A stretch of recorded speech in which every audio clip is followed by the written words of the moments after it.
Durant 2 ans, Julien Vignali et Thomas Soto ont accueilli les Français au réveil avec Télématin, programme incontournable de France 2. L'animatrice de 48 ans a quitté l'émission un peu plus tôt cet été et s'apprête à faire sa rentrée le 28 août prochain à la présentation d'Affaires conclues, succédant ainsi à Sophie Davant. Ce départ de l'émission matinale intervient après des rumeurs de tension entre les deux journalistes. Interviewée par Télé 7 jours dans leur édition de ce lundi 14 août, l'épouse de Kadmerad a évoqué ses années de collaboration avec son confrère. De ces 2 années, je me rappellerai évidemment l'équipe de chroniqueurs, avec qui je me suis très bien entendue, et mon partenaire, Thomas Soto, qui a été un guide dans la nuit. Dans tous les sens du terme. A commencé la jolie brune de 48 ans, indiquant au passage qu'elle a dû se battre pour ses idées imposées, ses choix au sein de la rédaction.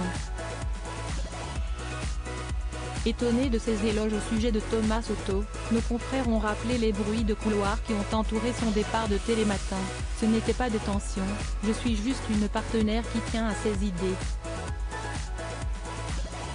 Quand Delphine Ernotte, directrice générale de France Télévisions, m'a embauchée, elle voulait un duo paritaire. Elle l'a eu, a répondu sans détour Julien Vignali. Sans en dire plus sur ses échanges avec Thomas Soto, l'animatrice a poursuivi en évoquant le rôle que devra jouer Marie Portolano, sa successeur.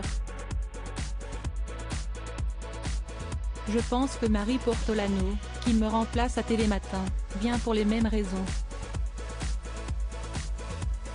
C'est une femme qui a des convictions féministes. On est en 2023, il faut savoir s'imposer et Marie le fera très bien. Pour rappel, Marie Portolano a réalisé en 2021 un documentaire sur le sexisme dans le journalisme sportif, qui a été récompensé du prix Enquête et Reportage. Elle a ensuite animé Le meilleur pâtissier sur M6, tout comme Julien Vignali avant elle. Supérieure à Victoria Silvester, Sébastien Collin, Aïda Touiri, que deviennent les animateurs stars des années 2000 ? Julien m'appelle son mari de télé. La réponse de Julien Vignali sur sa relation avec Thomas Soto fait écho à ce que Stéphane Citebon-Gomez, directeur des antennes et programmes, avait livré aux Parisiens en juillet dernier. Cela fait 35 ans que Télématin existe. Dans ces émissions matinales, qui sont de gros paquebots, il y a souvent des histoires, des choses qui passent, des rumeurs ou des bruits de couloir. Publiquement, les deux anciens partenaires d'écran ont toujours nié ces rumeurs de tension.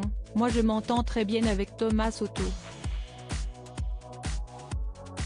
J'ai beaucoup de plaisir à travailler avec lui, franchement, si est-ce dingue que cette rumeur ait pris cette ampleur, s'était même étonnée la présentatrice sur Europe 1. Pour ses adieux aux téléspectateurs de Télématin, Thomas Soto avait même réservé un beau cadeau à la maman de Luigi, un stylo conçu spécialement pour elle. Si est-ce une vraie vie de couple. D'ailleurs, Julien m'appelle son mari de télé. Et j'ai été un mari de télé comblé, avait-il alors indiqué, faisant taire ces rumeurs. Crédit photo, Pierre Perrusso.